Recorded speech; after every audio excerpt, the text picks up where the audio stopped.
நீங்கள் பார்த்துக் கொண்டிருப்பது நியூஸ் 21 செய்திகள். தமிழ்நாடு செய்திகளை உடனுக்குடன் தெரிந்து கொள்ள நியூஸ் 21 செய்திகளை பாருங்கள். உண்மை, உழைப்பு, உயர்வு. பெரியகுளத்தில் முன்னாள் முதலமைச்சர் பேரறிஞர் அண்ணாவின் 57வது நினைவு நாள் திமுக சார்பில் மாலை அணிவித்து மரியாதை செலுத்தப்பட்டது. தேனி வடக்கு மாவட்ட திமுக சார்பில் பேரறிஞர் அண்ணா அவர்களின் 57வது நினைவு தினத்தை முன்னிட்டு திமுகவினர் ஊர்வலமாக சென்று அண்ணாவின் திருவுருவ சிலைக்கு தேனி நாடாளுமன்ற தொகுதி உறுப்பினர் தங்க தமிழ்ச்செல்வன் தலைமையில் மாலை அணிவித்து மௌன அஞ்சலி செலுத்தினர்.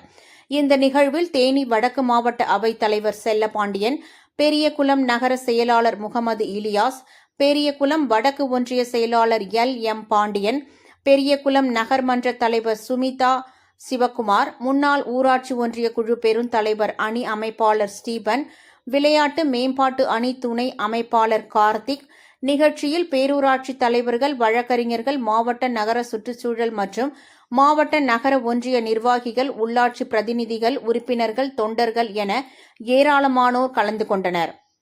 நியூஸ் 21 செய்திகளுக்காக பெரியகுளம் செய்தியாளர் கார்த்திக் ராஜா.